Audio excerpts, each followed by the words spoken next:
मेरा first question है कि किस समुदाय ने ब्रुसेल्स में बहुमत का गठन किया। तो इसका करेक्ट आंसर है ऑप्शन बी, डच भाषी समुदाय। इस बात को याद रखना है। चलते हैं क्वेश्चन नंबर सेकंड की ओर। क्वेश्चन नंबर सेकंड आपसे कर रहा है। क्वेश्चन नंबर सेकंड, सरकार के उच्च और निम्न स्तरों के बीच शक्तियों के विभाजन को कहा जाता है। सरकार के उच्च और निम्न स्तरों के बीच शक्तियों के विभाजन को क्या कहा जाता है। तो इसका करेक्ट आंसर होगा ऑप्शन सी, ऊर्ध्वाधर वितरण। ऑप्शन सी इसका करेक्ट हो जाएगा, ऊर्ध्वाधर वितरण। चलते हैं क्वेश्चन नंबर 3 की ओर। क्वेश्चन नंबर 3 आपसे कर रहा है। क्वेश्चन नंबर 3 कि निम्न में कौन नगर निगम का प्रमुख होता है। मतलब नगर निगम का जो प्रमुख होता है कौन होता है। क्वेश्चन नंबर 3 कर रहा है, ठीक है, कि नगर निगम का प्रमुख कौन है। तो नगर निगम का जो प्रमुख होता है वो महापौर। इसका करेक्ट आंसर होगा ऑप्शन डी, महापौर। इस बात को याद रखना है, ठीक है। महापौर का जो काम होता है, ठीक ना, नाला का निर्माण, ठीक, जो नाला नाली होता है, सार्वजनिक जो काम होता है, ठीक ना, सार्वजनिक जो कामों का जो निर्माण होता है वो महापौर ही करता है। इस बात को याद रखिएगा। तो पूछेगा आपसे कि नगर निगम का प्रमुख कौन होता है। तो नगर निगम का जो प्रमुख होता है महापौर। इस बात को याद रखिएगा। क्वेश्चन नंबर 4 कर रहा है। क्वेश्चन नंबर 4 कि कौन सा विषय समवर्ती सूची में शामिल है। समवर्ती सूची में कौन शामिल है। तो समवर्ती सूची में जो शामिल है वो डी होगा, ऑप्शन डी, शिक्षा होगा, ठीक ना। समवर्ती सूची में कौन शामिल है। तो शिक्षा शामिल है। इस बात को याद रखिएगा। क्वेश्चन नंबर 5 कर रहा है। क्वेश्चन नंबर 5 कि राष्ट्रवादियों और यूके के सरकार के बीच कब समझौता हुआ। राष्ट्रवादियों और यूके के सरकार के बीच कब समझौता हुआ। तो इसका 1998 में याद करिएगा। 10 अप्रैल 1998 में जो हुआ था, राष्ट्रवादी और यूके सरकार के बीच का हुआ था, समझौता हुआ था। 10 अप्रैल 1998, ठीक ना। ऑप्शन सी इसका करेक्ट आंसर होगा। क्वेश्चन नंबर 6 देखते हैं। क्वेश्चन नंबर 6 कह रहा है कि नेपाल के किस राजा ने प्रजातांत्रिक शासन को स्वीकार करने से इनकार कर दिया। क्वेश्चन नंबर 6 क्या कह रहा है कि नेपाल के किस राजा ने प्रजातांत्रिक शासन को स्वीकार करने से इनकार कर दिया। तो ऑप्शन इसका सी होगा करेक्ट आंसर, राजा ज्ञानेंद्र। ऑप्शन सी इसका करेक्ट आंसर होगा। इस बात को याद रखता है। क्वेश्चन नंबर 7 कह रहा है 7 कि समकालीन विश्व में सरकार का सबसे लोकप्रिय रूप क्या है।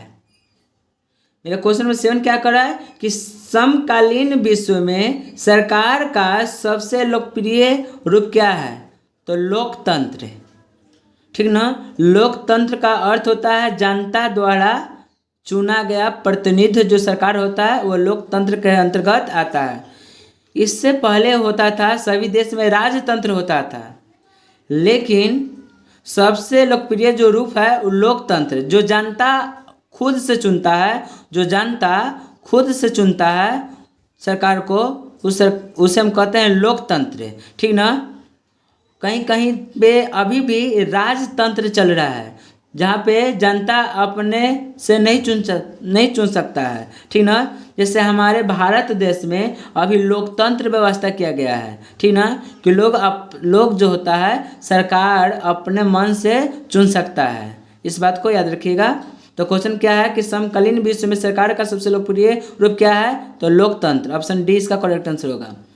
क्वेश्चन नंबर 8 की ओर चलते हैं। क्वेश्चन नंबर 8 आपसे कह रहा है किस देश में एक दलीय प्रणाली है। तो चीन में, ऑप्शन बी इसका करेक्ट आंसर होगा, चीन में। क्वेश्चन 9 कह रहा है। क्वेश्चन 9 नंबर, कौन राष्ट्रीय राजनीतिक दल नहीं है। तो समाजवादी पार्टी जो है राजनीतिक दल नहीं है। इस बात को याद रखिएगा। ऑप्शन सी इसका करेक्ट आंसर होगा। कौन राष्ट्रीय राजनीतिक दल नहीं है। तो समाजवादी पार्टी। क्वेश्चन नंबर 10 की ओर चलते हैं। क्वेश्चन नंबर 10 आपसे कर रहा है। क्वेश्चन नंबर 10, इस बात को याद रखिएगा। आज़ादी के समय से ही किस देश में सरकार का लोकतांत्रिक स्वरूप है? आज़ादी के समय से ही किस देश में सरकार का लोकतांत्रिक स्वरूप है? मतलब जैसे ही देश आज़ाद हुआ उस देश में लोकतांत्रिक स्वरूप हो गया। तो भारत में जैसे ही भारत देश 15 अगस्त 1947 को आज़ाद हुआ उसी समय से हमारा देश में लोकतांत्रिक व्यवस्था को लागू कर दिया गया। ऑप्शन डी इसका करेक्ट आंसर होगा। क्वेश्चन नंबर 11 की ओर चलते हैं। क्वेश्चन नंबर 11 आपसे कर रहा है क्वेश्चन नंबर 11 आपसे कर रहा है कि किसने कहा कि धर्म को कभी भी राजनीतिक से अलग नहीं किया जा सकता है? किसने कहा कि धर्म को कभी भी राजनीतिक से अलग नहीं किया जा सकता है? तो महात्मा गांधी बोले थे। ऑप्शन बी इसका करेक्ट आंसर होगा महात्मा गांधी। क्वेश्चन नंबर 12 की ओर चलते हैं। क्वेश्चन नंबर 12 आपसे कर रहा है कि तारी विरोधी आंदोलन किस राज्य से शुरू किया गया? तारी विरोधी आंदोलन किस राज्य से शुरू किया गया? तो आंध्र प्रदेश से। इस बात को याद रखिएगा। ऑप्शन सी इसका करेक्ट आंसर होगा। क्वेश्चन नंबर 13 आपसे कर रहा है। क्वेश्चन नंबर 13, साइकिल किस राजनीतिक दल का चुनाव चिन्ह है? साइकिल किस राजनीतिक दल का चुनाव चिन्ह है? तो समाजवाद पार्टी का जो है चुनाव चिन्ह क्या है? साइकिल है। ऑप्शन बी इसका करेक्ट आंसर होगा। क्वेश्चन नंबर 14 आपसे कर रहा है। क्वेश्चन नंबर 14 कि संविधान का अनुच्छेद 40 किससे संबंधित है? संविधान का अनुच्छेद 40 किससे संबंधित है? तो ऑप्शन सी इसका करेक्ट आंसर होगा स्थानीय स्वशासन से। ऑप्शन सी इसका करेक्ट आंसर होगा। 15 नंबर कह रहा है कि वेस्ट इंडीज में संघ की स्थापना कब की गई?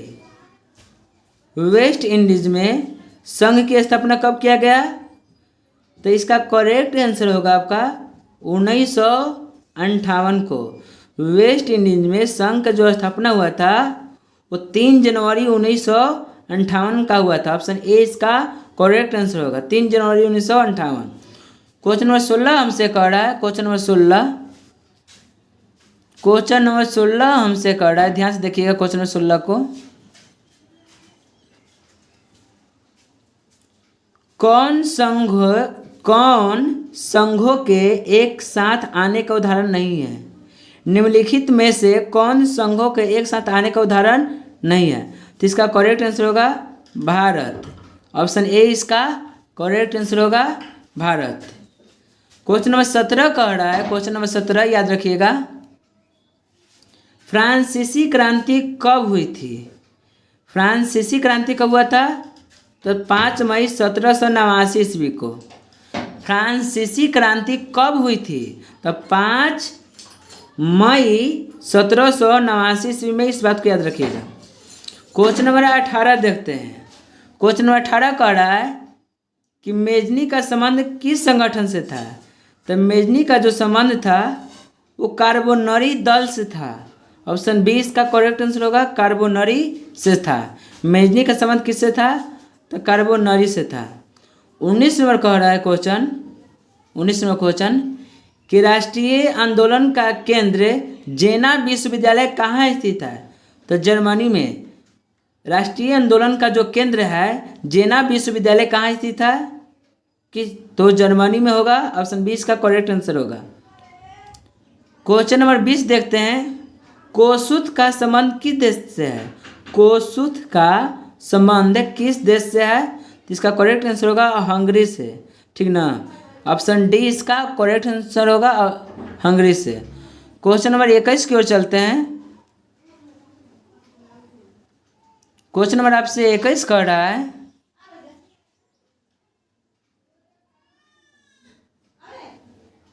क्वेश्चन नंबर 21 है कि रूस में प्रतिनिधात्मक संस्था ड्यूमा का गठन कब हुआ था? रूस में प्रतिनिधात्मक संस्था ड्यूमा का गठन कब हुआ था? जो ड्यूमा का गठन हुआ था इसका करेक्ट आंसर होगा 1905 ईस्वी में। ड्यूमा का गठन कब हुआ था? 1905 ईस्वी में। क्वेश्चन नंबर 22 देखते हैं किस संधि के तहत रूस प्रथम विश्व युद्ध में से बाहर हो गया? किस संधि के तहत रूस प्रथम विश्व युद्ध से बाहर हो गया?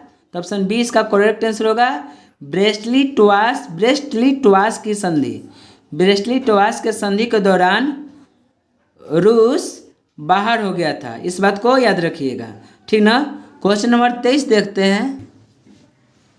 क्वेश्चन नंबर 23 कह रहा है कि वैज्ञानिक समाजवाद का जनक किसे माना जाता है? वैज्ञानिक समाजवाद का जनक किसे माना जाता है? तो आंसर सी होगा कार्ल मार्क्स, ठीक ना। वैज्ञानिक समाजवाद का जनक किसे कहा जाता है? तो कार्ल मार्क्स का, इस बात को याद रखिएगा। ऑप्शन सी इसका करेक्ट आंसर होगा। क्वेश्चन नंबर 24 कह रहा है, क्वेश्चन नंबर 24 कि निम्न में से क्या पोट्सडम का घोषणा का उद्देश्य था? निम्न में से क्या पोट्सडम का घोषणा का उद्देश्य क्या था? तो इसका करेक्ट आंसर होगा जापान का आत्मसमर्पण, ठीक ना। मतलब पोट्सडम का घोषणा क्या था? पोट्सडम की जो घोषणा का उद्देश्य था पोट्सडम का, वो था जापान का आत्मसमर्पण कराना। ऑप्शन ए इसका करेक्ट आंसर होगा, इस बात को याद रखिएगा। क्वेश्चन नंबर 25 चलते हैं। क्वेश्चन नंबर 25 आपसे कह रहा है कि भारत में रेलवे और टेलीग्राफ लाइन का शुरुआत किसके शासन में हुई थी? भारत में रेलवे और टेलीग्राफ लाइन की शुरुआत जो हुआ था वो किसके शासन में हुई थी? तो इसका करेक्ट आंसर होगा लॉर्ड डलहौजी। ऑप्शन बी इसका करेक्ट आंसर होगा लॉर्ड डलहौजी। क्वेश्चन नंबर 26 को चलते हैं। क्वेश्चन नंबर 26 आपसे कह रहा है, क्वेश्चन नंबर 26 कि महात्मा गांधी के राजनीतिक गुरु कौन थे? महात्मा गांधी के राजनीतिक गुरु कौन थे? तो गोपाल कृष्ण गोखले। गोपाल कृष्ण गोखले। अब 26 का आंसर होगा ऑप्शन सी गोपाल कृष्ण गोखले। महात्मा गांधी के राजनीतिक गुरु कौन थे? तो गोपाल कृष्ण गोखले थे। 27 नंबर क्वेश्चन, चौरा चौरी हत्याकांड, चौरा चौरी 27 नंबर क्वेश्चन कर रहे हैं आपसे, चौरा चौरी हत्याकांड के बाद किस आंदोलन को स्थगित कर दिया गया? तो खिलाफ असहयोग आंदोलन का। ऑप्शन ए इसका करेक्ट होगा असहयोग आंदोलन को। चौरा चौरी हत्याकांड के बाद किस आंदोलन को स्थगित कर दिया गया? तो असहयोग आंदोलन को। ऑप्शन ए इसका करेक्ट आंसर होगा। असहयोग आंदोलन को स्थगित कब किया गया था? तो 12 फरवरी 1922 ईस्वी को। 12 फरवरी 1922 ईस्वी को असहयोग आंदोलन को काचित कर दिया गया था, स्थगित कर दिया गया था। कभी कभी पूछता है कि चौरा चौरी हत्याकांड कब हुआ था? तो 22 फरवरी 1922 ईस्वी को। या कभी ऐसे पूछेगा कि असहयोग आंदोलन को स्थगित कब किया गया था? तो 12 फरवरी 1922 ईस्वी को। ठीक है, चलते हैं क्वेश्चन नंबर 28 की ओर। क्वेश्चन नंबर 28 कह रहा है कि लाल कुर्ती नामक संगठन का गठन किसने किया था? क्वेश्चन नंबर 28 कह रहा है कि लाल कुर्ती नामक संगठन का गठन किसने किया था? तो खान अब्दुल गफ्फार खान। ऑप्शन बी इसका करेक्ट आंसर होगा। चलते हैं क्वेश्चन नंबर 29 की ओर। क्वेश्चन नंबर 29 कह रहा है आपसे, क्वेश्चन नंबर 29 कि लखनऊ समझौता किस वर्ष हुआ था? तो 1916 ईस्वी में लखनऊ समझौता हुआ था, ठीक ना। रामपा विद्रोह भी 1916 ईस्वी में हुआ था। इसका दो गो आंसर होगा, क्या होगा? लखनऊ समझौता कब हुआ था? तो 1916 ईस्वी में। रामपा विद्रोह कब हुआ था? तो वो भी 1916 ईस्वी में ही हुआ था। क्वेश्चन नंबर 30 की ओर चलते हैं। क्वेश्चन नंबर 30 आपसे कह रहा है, क्वेश्चन नंबर 30 को ध्यान से देखिएगा। चलिए, इंडियन स्टैट्यूटरी कमीशन का अध्यक्ष कौन थे? इंडियन स्टैट्यूटरी कमीशन के अध्यक्ष कौन थे? तो इसका करेक्ट आंसर होगा इसका करेक्ट आंसर होगा ऑप्शन डी जॉन साइमन। इसका करेक्ट आंसर क्या होगा? John Simon. ऑप्शन डी इसका करेक्ट आंसर होगा। क्वेश्चन पूछेगा कि इंडियन एस्ट्यूशरी कमीशन के अध्यक्ष कौन थे? तो आप बोलिएगा option D John Simon. Option D होगा जॉन साइमन। चलते हैं क्वेश्चन नंबर 31 की ओर। क्वेश्चन नंबर 31 कह रहा है कि स्वेज नहर को कब खोला गया?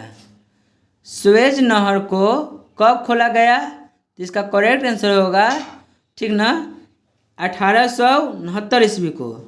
ऑप्शन बी इसका करेक्ट आंसर होगा, 1869 ईस्वी को खोला गया। क्वेश्चन नंबर 32 की ओर चलते हैं कि भारत में प्रथम सूती वस्त्र उद्योग कहाँ स्थापित किया गया था? तो भारत में प्रथम सूती वस्त्र उद्योग जो स्थापित किया गया था, मुंबई इसका करेक्ट आंसर होगा, ठीक है। भारत में प्रथम सूती वस्त्र उद्योग कहाँ स्थापित किया गया था? तो मुंबई में। ऑप्शन ए इसका करेक्ट आंसर होगा, इस बात को याद रखिएगा, ठीक है। कोलकाता में भी हुआ था 1887 ईस्वी में, लेकिन ये 1900 समथिंग में हुआ था, ठीक ना। तो कोलकाता में जो हुआ था वो अस्थायी रूप से नहीं हुआ था। सबसे पहले जो सूती वस्त्र का जो उद्योग था अस्थायी रूप से कलकत्ता में हुआ था, लेकिन अस्थायी रूप से मुंबई में हुआ था, ठीक ना। इस बात को याद रखिएगा। ऑप्शन ए इसका करेक्ट आंसर होगा, ऑप्शन ए। चलते हैं क्वेश्चन नंबर 33 की ओर। क्वेश्चन नंबर 33 कह रहा है कि 1921 ईस्वी में सरकार द्वारा गठित राजस्व आयोग के अध्यक्ष कौन थे? 1921 में सरकार द्वारा गठित राजस्व आयोग के अध्यक्ष कौन थे? तो चारों ऑप्शन गलती है। इसका करेक्ट आंसर होगा नंद किशोर शर्मा। 1921 ईस्वी में सरकार द्वारा गठित राजस्व आयोग का अध्यक्ष कौन थे? तो इसका करेक्ट आंसर होगा नंद किशोर शर्मा। नंद किशोर शर्मा, इस बात को याद रखिएगा, नंद किशोर शर्मा। इसमें से चारों ऑप्शन गलती है। 1921 में सरकार द्वारा गठित राजस्व आयोग का अध्यक्ष कौन थे? तो नंद किशोर शर्मा, इस बात को याद रखिएगा। क्वेश्चन नंबर 34 की ओर चलते हैं। क्वेश्चन नंबर 34 कह रहा है भारत में प्रथम औद्योगिक नीति का घोषणा कब हुई थी? भारत में प्रथम औद्योगिक नीति का घोषणा कब हुई थी? तो इसका करेक्ट आंसर होगा 1948 ईस्वी में। इसका करेक्ट आंसर क्या होगा? 1948 ईस्वी में। भारत में प्रथम औद्योगिक नीति की घोषणा कब हुआ था? तो 1948 ईस्वी में। ऑप्शन ए इसका करेक्ट आंसर होगा। चलते हैं क्वेश्चन नंबर 35 की ओर। क्वेश्चन नंबर 35 कह रहा है कि 1929 की आर्थिक मंदी का सबसे बुरा असर किस देश पर पड़ा? 1929 की आर्थिक मंदी जो आया था उस समय सबसे बुरा असर किस देश पर पड़ा था? तो अमेरिका में। इस बात को याद रखिएगा। ऑप्शन बी इसका करेक्ट आंसर होगा कि 1929 ईस्वी में आर्थिक मंदी का सबसे बुरा असर अमेरिका में पड़ा था। क्वेश्चन नंबर 36 कह रहा है, क्वेश्चन नंबर 36, युद्धोत्तर पुनर्निर्माण के लिए पैसों का इंतजाम करने हेतु किस संस्था का गठन किया गया? तो अंतर्राष्ट्रीय मुद्रा कोष का। अंतर्राष्ट्रीय मुद्रा कोष, जब किसी देश पर संकट आता है जिसके कारण उसका जो आर्थिक अर्थव्यवस्था होता है कमज़ोर हो जाता है, ठीक है, वो गरीबी रेखा के नीचे चला जाता है, तो अंतर्राष्ट्रीय मुद्रा कोष से कर्ज लेता है और अपना देश के आर्थिक स्थिति को सुधार करता है, ठीक ना। मतलब युद्ध के दौरान किसी कारण युद्धोत्तर पुनर्निर्माण के लिए, मतलब युद्ध के दौरान जिस देश में दयनीय स्थिति खराब होता है, ठीक ना, जिस देश का दयनीय स्थिति खराब होने लगता है वो अंतर्राष्ट्रीय मुद्रा कोष से पैसा लेकर अपना देश का जो दयनीय स्थिति होता है उसको सुधार करता है। ऑप्शन ए इसका करेक्ट आंसर होगा। क्वेश्चन नंबर हम 37 को चलते हैं। यूरोपीय आर्थिक संघ की मुद्रा क्या है?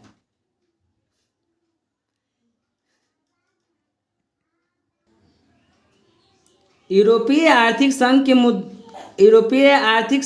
मुद्रा क्या है? तो इसका करेक्ट आंसर होगा यूरो। ऑप्शन डी इसका करेक्ट आंसर होगा, इस बात को याद रखिएगा। क्वेश्चन नंबर 38 देख रहे हैं न्यू इंडिया समाचार पत्र को किसने शुरू किया था? तो एनी बेसेंट। ऑप्शन बी इसका करेक्ट आंसर होगा। न्यू इंडिया समाचार पत्र को किसने शुरू किया था? तो एनी बेसेंट। क्वेश्चन नंबर 39 की ओर चलते हैं। क्वेश्चन नंबर 39 आपसे कह रहा है कि वियना कांग्रेस का मुख्य उद्देश्य क्या था? वियना कांग्रेस का मुख्य उद्देश्य क्या था? तो इसका करेक्ट आंसर होगा राजतंत्र को पुनर्स्थापित करना। ऑप्शन सी इसका करेक्ट आंसर होगा। वियना कांग्रेस का मुख्य उद्देश्य क्या था? तो वियना कांग्रेस का जो मुख्य उद्देश्य था वो था राजतंत्रों को पुनर्स्थापित करना। ऑप्शन सी इसका करेक्ट आंसर होगा। 40 नंबर कह रहा है कि सिकंदर कहाँ का निवासी था? तो सिकंदर जो था यूनान के निवासी था। सिकंदर कहाँ का निवासी था? यूनान का। ऑप्शन सी इसका करेक्ट आंसर होगा। ठीक ना। मेडोस्पिया, यूनान में एक जगह है मेडोस्पिया, वहीं का वह राजा था। सिकंदर कहाँ का राजा था? सॉरी, कहाँ का निवासी था? यूनान का, जो मेडोसोपिया के रहने वाला था, जो यूनान में पड़ता है। ठीक है। क्वेश्चन नंबर 41 की ओर चलते हैं। क्वेश्चन नंबर 41 कह रहा है कि किस आयोग ने सतत पोषणीय विकास की अवधारणा प्रस्तुत की? तो इसका करेक्ट आंसर होगा ब्रुंटलैंड आयोग। ऑप्शन ए इसका करेक्ट आंसर होगा। किस आयोग ने सतत पोषणीय विकास की अवधारणा प्रस्तुत की? जिसका करेक्ट आंसर होगा ब्रुंटलैंड आयोग ने। ऑप्शन ए इसका करेक्ट आंसर होगा। क्वेश्चन नंबर 42 की ओर चलते हैं। क्वेश्चन नंबर 42 आपसे कह रहा है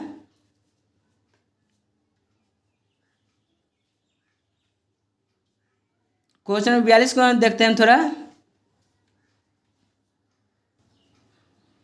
पुरानी जलोढ़ मिट्टी कौन है? पुरानी जलोढ़ मिट्टी कौन है? तो बांगर।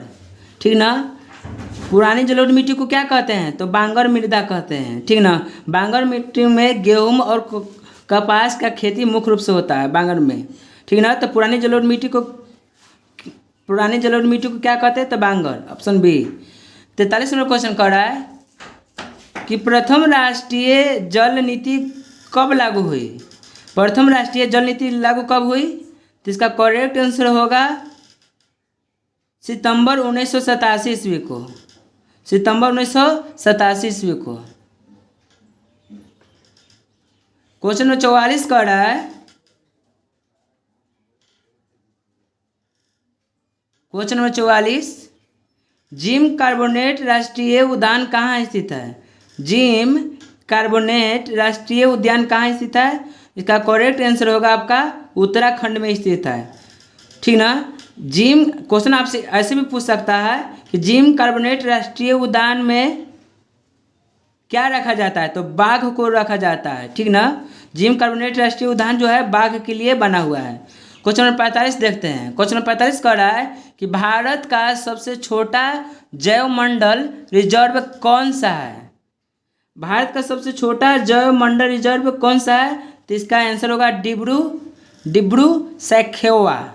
डिब्रू सैखोवा जो असम में स्थित है। 46 नंबर क्वेश्चन कर रहा है कि क्यूनाइट का उपयोग कहाँ होता है? क्यूनाइट का जो उपयोग होता है मलेरिया में होता है। ऑप्शन ए इसका करेक्ट आंसर होगा। 47 नंबर क्वेश्चन कर रहा है कि भारत में कितने सार्वजनिक क्षेत्र के तेल परिष्करण केंद्र कार्य कर रहे हैं? क्वेश्चन फिर से रिपीट कर रहे हैं कि भारत में कितने सार्वजनिक क्षेत्र के तेल परिष्करण केंद्र कार्य कर रही है? जिसका ऑप्शन बी होगा करेक्ट आंसर होगा 18। 48 नंबर क्वेश्चन कर रहा है कि भारत के प्रथम जल विद्युत संयंत्र को स्थापना कहाँ किया गया? इसका करेक्ट आंसर होगा दार्जिलिंग में। दार्जिलिंग में इसका करेक्ट आंसर होगा। क्वेश्चन नंबर 49 कह रहा है कि कैंगा परमाणु विद्युत गृह किस राज्य में स्थित है? तो कर्नाटक में। ठीक ना। कैंगा ध्यान से देखिएगा। क्वेश्चन 49, कैंगा परमाणु विद्युत गृह किस राज्य में स्थित है? कर्नाटक में। इस बात को याद रखिएगा। ऑप्शन बी इसका करेक्ट आंसर होगा। उम्मीद होगा कि ये वीडियो आपको बहुत अच्छा लगा होगा और समझ में भली भांति आया होगा। तो इसी तरह का वीडियो आप प्राप्त करना चाहते हो तो इस चैनल को पर पहली बार आए हैं तो इस चैनल को सब्सक्राइब कर लीजिए और बेल आइकन को दबाकर नोटिफिकेशन को ऑन कर लीजिए। जय Hind, thank you for watching my video.